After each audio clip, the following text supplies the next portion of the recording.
আসসালামু আলাইকুম। আবার একটি ভূতের গল্প নিয়ে চলে আসলাম। আজকের গল্পটির নাম কবরস্থানের পরীটা। তো চলুন গল্পটি শুরু করা যাক। মৃত বউকে কবর দিয়ে ওখানেই বসেছিলাম, এমন মুহূর্তে কবর থেকে আওয়াজ আসলো, আমাকে বাঁচাও প্লিজ, আমি মরি নাই, কেউ কি আসো এখানে? কবরের ভিতর থেকে বইয়ের এমন চিৎকারের আওয়াজ শুনে বেশ থমকে গেলাম। বুঝতেছি না কি করব, কারণ এইদিকে একটু পরে ইশারা আজান দিবে। এই নিস্তব্ধ কবরস্থানে আমি একাই। অনেক চিন্তার পর ভাবলাম কবরটি খুঁড়েই দেখি, যদি সত্যি সত্যি আমার বউ বেঁচে থাকে তাহলে তো আলহামদুলিল্লাহ। কথাটি ভেবেই হাত দিয়ে কবরের মাটিগুলো সরাতে লাগলাম। এমন মুহূর্তে কেউ একজন পেছন থেকে বলে উঠল, কবর খোঁড়া বন্ধ কর, তোর বউ মারা গিয়েছে, এখন যদি তুই এই কবরটি খুঁড়িস তাহলে তোর মৃত্যু নিশ্চিত।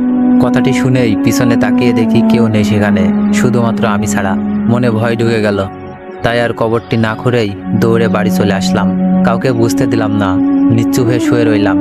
এরই মাঝে কখন যে ঘুমিয়ে গিয়েছি বুঝতেই পারিনি আমি। ঘুমের মধ্যে স্বপ্নে দেখতে পেলাম আমার বউ আমাকে বলতেছে, আশিক, কাজটি তুমি ঠিক করো নাই, আমি এখন পর্যন্ত বেঁচে আছি, তুমি আমাকে বাঁচাও প্লিজ। স্বপ্নটি দেখার সঙ্গে সঙ্গে আমার ঘুম ভেঙে গেল। আর কিচ্ছু না ভেবে একটি কোদাল নিয়ে সোজা কবরস্থানে চলে আসলাম। এসেই মাটি খুঁড়তে লাগলাম। প্রায় অর্ধেক মাটি খুঁড়েছি। এমন সময় আবার পেছন থেকে কেউ একজন বলে উঠল, আশিক, চলে যাও এখান থেকে।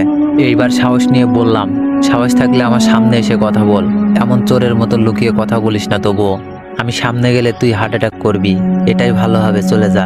আমি কোনোভাবেই চলে যাব না, যদিও যাই আমার বউকে নিয়েই যাব, ও এখনো মারা যায়নি। দেখি লোকটা হাসতে হাসতে বলল, আমার কথাগুলো শুনলি না, তোকে পস্তাতে হবে। আমি বললাম, সেটা তোকে নিয়ে ভাবতে হবে না, আমার কাজ আমাকে করতে দে, বুঝতে পেরেছিস? কথাটি বলেই আবার কবরটি খুঁড়তে লাগলাম। প্রায় 10 মিনিট পরে যখন কবরটা পরিপূর্ণভাবে খোঁড়া হয়, তখন নিচে নামতেই দেখতে পাই আমার বউয়ের মাথাটি পায়ের দিকে আর পা দুটি মাথার দিকে আছে, যা দেখে আমার শরীর থপথপ করে কাঁপতাছে এবং ঘামতাছে। চিৎকার শুরু করলাম, মিম, তুমি কি বেঁচে আছো? যদি বেঁচে থাকো তাহলে আমার সঙ্গে চলো। কথাটি বলেই সঙ্গে সঙ্গে কবরের ভিতর থেকে আওয়াজ আসলো, স্বামী, তুমি এসেছো আমাকে নিতে? হ্যাঁ, কিন্তু তুমি কথা বলতেছো কোথা থেকে সেইটা তো বুঝতে পারলাম না। এই দেখো আমি কবরের উপরে। কথাটি শুনেই উপরে তাকিয়ে দেখি সত্যি তো আমার বউ উপরে। তখন জিজ্ঞেস করলাম, তুমি উপরে থাকলে তাহলে নিচে কে? নিচে তো কেউই নেই। কথাটি শুনেই নিচে তাকিয়ে দেখি সত্যিই তো নিচে কেউ নেই। মুহূর্তের মধ্যেই উধাও। এই, তুমি না এখানে ছিলে, তাহলে মুহূর্তের মধ্যে উপরে গেলে কিভাবে? তোমার সামনেই তো উঠলাম আর তুমি দেখতে পেলে না, এইটা কোনো কথা? একদম মিথ্যা বলবে না। উঠেছি আমি, তুমি লক্ষ্য করো নাই? ও আচ্ছা, তুমি মৃত্যুর পরে কিভাবে বেঁচে উঠলে? তুমি তো মরে গিয়েছিলে। না, আমি মরি নাই। ঠিক আছে, এখন বাসায় চলো। কবরস্থানে বর্তমানে কেউ নেই, পুরো এলাকা নির্জন। আরে ভয় করিও না, আমি তো আছি। বইয়ের কথাই আশিক একটু আশ্চর্য হলো, কারণ যেই মেয়েটি সন্ধ্যা হলে বাইরে যেতে ভয় পেত, সে কিভাবে বলতেছে ভয় পেও না, আমি আছি। আচ্ছা মিম, তোমার ভয় লাগতেছে না? না, ভয় লাগতেছে না। তুমি থাকতে কিসের ভয় বলো? এরপরে মিমকে নিয়ে সোজা বাসায় চলে আসলাম। বাসায় আসার সঙ্গে সঙ্গে সবাই ওকে দেখে বেশ আশ্চর্য হলো, কারণ একটি মৃত ব্যক্তি কিভাবে জ্যান্ত মানুষের মতো চলাফেরা করতেছে। সবাই জিজ্ঞেস করলো, কি ব্যাপার মিম, তুমি মারা যাওনি? আশ্চর্য, আমি মারা যাব কেন? আপনারা বুঝতেছেন না, আপনারা বুঝতে না পেরে আমাকে মৃত ভেবে মাটি দিয়েছিলেন।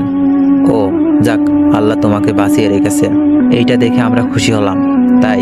হ্যাঁ, কারণ তোমার মতো। কথাটি শেষ হতে না হতেই আশিক বলে উঠল, মিম, তোমার শরীর অপরিষ্কার, ওয়াশরুমে গিয়ে পরিষ্কার হয়ে আসো। ঠিক আছে। এরপরে এভাবে 3-4 দিন চলে গেল। হঠাৎ একদিন রাতে লক্ষ্য করলাম মিম বিছানায় নাই। তাই কৌতূহলবশত বাইরে বের হলাম খোঁজার জন্য। বাইরে আসার সঙ্গে সঙ্গে দেখতে পাই মিম উঠান ঝাড়ু দিচ্ছে। একটু গলা হাসর দিয়ে জিজ্ঞেস করলাম, মিম, তুমি এত রাতে উঠান ঝাড়ু দিচ্ছ কেন? কাহিনী কি? হ্যাঁ, দেখো না স্বামী, জায়গাটা কত অপরিষ্কার। এমন স্থানে কেউ থাকে বলো? প্রায় 3 বছর এমনভাবেই থাকলে হঠাৎ তোমার এতটা পরিবর্তন, বুঝলাম না। তোমাকে বোঝা লাগবে না, চলো ঘুমাতে যাবো এখন।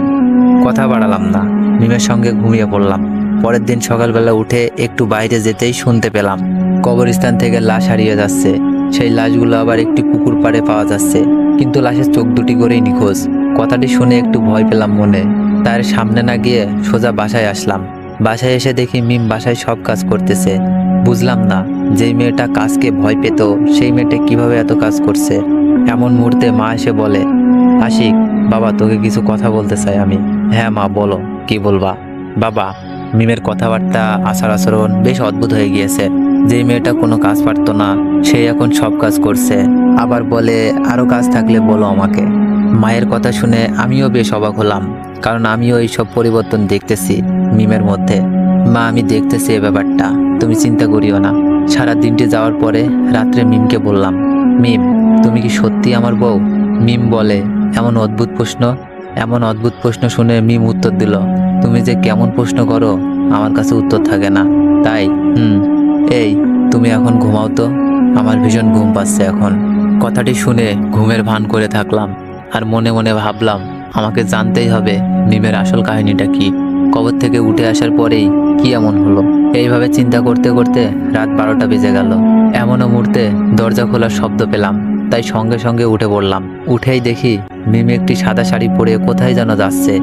কৌতূহল হয়ে তার পিছু নিলাম, দেখি কোথায় যায়। এত রাতে এই সাদা শাড়ি পরে প্রায় 2-3 মিনিট পিছু নেওয়ার পরে দেখলাম মিম কবরস্থানের দিকে যাচ্ছে, যেটা দেখে আমার বুকটা একটু কম্পন দিয়ে উঠল। তবুও পিছু যেতে থাকলাম। অবশেষে যখন কবরস্থানের কাছে চলে আসলাম তখনই দেখি মিম তার শরীর থেকে সেই সাদা শাড়িটি সম্পূর্ণ খুলে ফেললো। এইবার মিম চিৎকার করে বলতে লাগলো, অভ্র, খুব শীঘ্রই তুমি আবার পৃথিবীতে চলে আসবে, আর মাত্র কিছু চোখ লাগবে। মিমের এমন চিৎকারের আওয়াজ শেষ হওয়ার পরে সঙ্গে সঙ্গে একটি ছেলে কণ্ঠ ভেসে আসলো, কোহিলিকা, তোমার জীবনে আমি শীঘ্রই ফিরে আসব, তুমি চেষ্টা চালিয়ে যাও। এমন মুহূর্তে পেছন থেকে কেউ একজন এসে আমাকে বলে, তুই কবরস্থানে আবার এসেছিস? তোকে না বলেছিলাম এখান থেকে চলে যা? কথাটি শুনেই পিছনে তাকিয়ে দেখি সেখানে কেউ নেই। মনের ভুল ভেবে আবার মিমের দিকে দেখতে থাকলাম। দেখি কে যেন বলে উঠলো, আমাকে দেখতে চাস? তাহলে পিছন ঘুরে একটু উপরের দিকে তাকাও।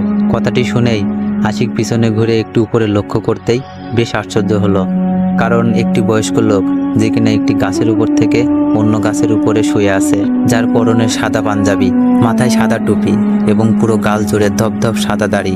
সেই দাড়িগুলা এতটাই লম্বা যে মাটিতে সুই সুই অবস্থা। এমন অবস্থায় আমি একটু ভয় পেয়ে গেলাম, বুঝতেছি না কি করব। তখনই আবার বয়স্ক লোকটি বলে উঠল, শোন, আমাকে দেখে ভয় পাস না, আমি তোর কোনো ক্ষতি করব না, তুই এই মুহূর্তে এখান থেকে চলে যা। আমি একটু সাহস নিয়ে বললাম, শোন, আমি কিচ্ছু ভয় পাই না, আমার বউ কবরস্থানের ভিতরে আছে, ওকে নিয়েই আমি চলে যাব। দেখি লোকটা হাসতে হাসতে বলল, ওইটা কি তোর বউ? আমি বললাম, হ্যাঁ, অবশ্যই আমার বউ। তোর বউ ওইটা না, ও হলো কবরস্থানের পরী। ওর জীবন সঙ্গীকে বাঁচানোর জন্য তোর বউয়ের শরীরটাও ব্যবহার করতেছে। এই মিথ্যা কথা বলা বন্ধ করুন, কে শয়তান সেটা আমি ভালো করেই দেখতে পাচ্ছি।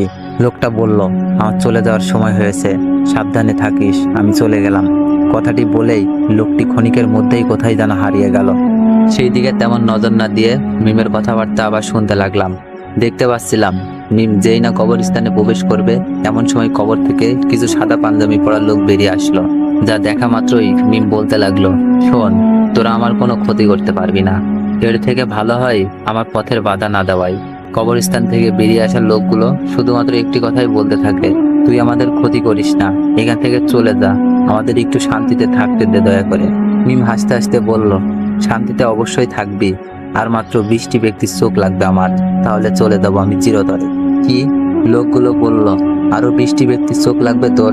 আমার তো এখন মনে হচ্ছে প্রতিদিনই যেই লোকগুলো মারা যাচ্ছে তার পিছনে তোর হাত নিশ্চয়ই আছে। বাহ, এত সহজেই বুঝতে পারলি তোরা? তোর মতো খারাপ একটি পরীর কাছে আমরা কি আশা করতে পারি? অনেক কথা বলেছিস, এখন আমার রাস্তা থেকে সরে দাঁড়া, প্লিজ একটু বোঝার চেষ্টা কর। তোরা কি সরে যাবি নাকি আমি আমার অরিজিনাল রূপে আসবো? মিমের কথাটি শোনা মাত্রই সঙ্গে সঙ্গে সবাই সরে গেল, যা দেখে বুঝতে পারলাম মিম একজন পাওয়ারফুল লোক। এরপরে আরো সুন্দরভাবে বিষয়টা বোঝার জন্য সামনে এগোতে লাগলাম। একটু সামনে আসতেই দেখতে পেলাম মিম একটি কবরের উপরে বসে পড়ল, আর মুহূর্তেই কবরের মাটিগুলো সরে গেল। এইটা দেখে আমার শরীরের লোমগুলো যেন দাঁড়িয়ে গেল, কেমন জানি ভয় কাজ করছিল। হঠাৎ আওয়াজ আসলো, প্লিজ আমার চোখ দুটি নিও না, আমাকে একটু শান্তিতে থাকতে দাও, বিনিময়ে তুমি যা বলবে তাই শুনবো। মিম আবারও হাসতে লাগলো, তোকে মেরে ফেলেছি শুধুমাত্র তোর এই 2টি চোখের কারণে, এখন বলতেছিস চোখ নিও না? ওদের কথায় যেন আমি কল্পনায় হারিয়ে গেলাম। আর মৃত ব্যক্তি কিভাবে কথা বলতেছে? তুমি চোখ নিয়ে কি করবা? তোদের এই চোখ নিয়ে আমি আমার ভালোবাসার মানুষকে ফিরিয়ে আনবো। লোকটি বলল, এটাও কি কখনো সম্ভব? অসম্ভবকেই আমি সম্ভব করে দেখিয়ে দিব, যেটা কেউ কখনো করতে পারিনি।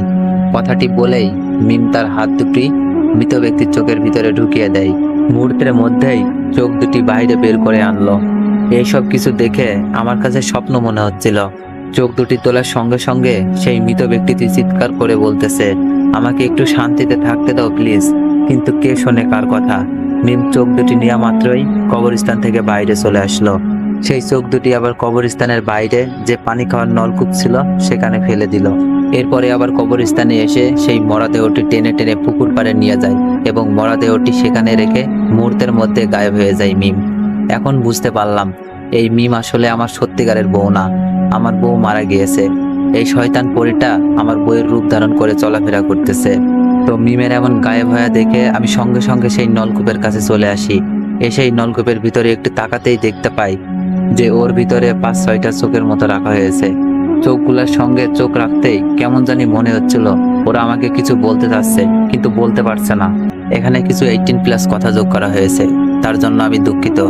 গল্পের একটু কাহিনী বা রোমাঞ্চকর করার জন্য এমনটা করা হয়েছে। এরপরে রুমের ভিতরে এসে চিন্তা করতে লাগলাম কি হচ্ছে এইগুলো আমার সঙ্গে। যেখানেই যাই সেখানেই অদ্ভুত অদ্ভুত কাহিনী।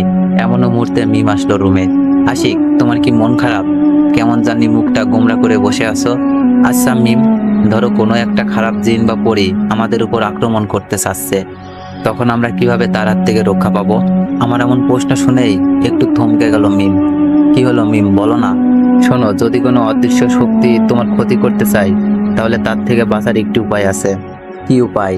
ছোট্ট থাকায় শুনেছি যেই ব্যক্তি গলায় ফাঁসি বা বিষ খেয়ে মারা যায় তার মৃত্যুর 7 দিনের মাথায় কবর থেকে তার শরীরের একটি হাড় নিয়ে আসতে হয়। সেই হাড়ের কিছু অংশ একটি তাবিজের ভিতর দিয়ে গলায় পড়তে হয়, তাহলেই কোনো খারাপ জিনিস আক্রমণ করতে পারে না। বুঝছো? সত্যি কি এমনটা হবে না? আর হ্যাঁ, কিন্তু তুমি এইসব জিজ্ঞেস করতেছো কেন? আরে এমনি জিজ্ঞেস করলাম।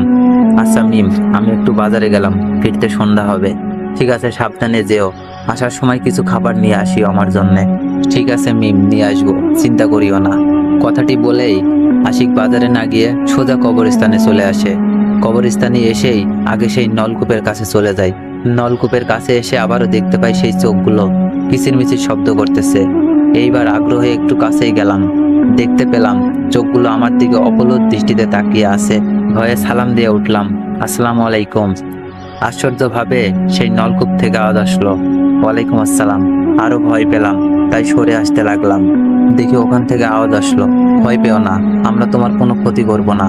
তুমি আমাদের রক্ষা করো এই কবরস্থানের পরীটার হাত থেকে। আশিক বলল, আপনি কে? কোথা থেকে কথা বলতেছেন? আমার সামনে আসুন। যদি সামনে আসতে পারতাম অবশ্যই সামনে আসতাম। আমি নলকূপের ভিতর থেকে একটি চোখ কথা বলতেছি তোমার সঙ্গে। কি? চোখ কথা বলতে পারে? সবাই পারে না, যাদের একটু আমল ভালো তারাই কথা বলতে পারে। ও, তুমি কি জানো তোমার বউ একটি রাক্ষসী? ওর কাজই শুধুমাত্র মানুষ মেরে ফেলা আর তাদের চোখ সংগ্রহ করা। হ্যাঁ জানি, কিন্তু ও এমন করে কেন বলতে পারবেন? ওর নাম হচ্ছে কুইলিকা। ওর স্বামী মারা যাওয়ার পরে পাগল হয়ে গিয়েছে, তাই নিজের স্বামীকে আবার পৃথিবীতে নিয়ে আসার কারণে এমন কাজ করছে। এইটা কি কখনো সম্ভব? হ্যাঁ সম্ভব, কিন্তু এর জন্য অনেক পরিশ্রম করতে হবে, তাহলেই সম্ভব। ও, এখন আমার করণীয় কি? সর্বপ্রথম তোমাকে 9টি কবরস্থানে যেতে হবে। প্রত্যেকটি কবরস্থানে একটি করে শিমুল ফুল গাছ আছে, সেই গাছ থেকে একটু করে ফুল সংগ্রহ করতে হবে।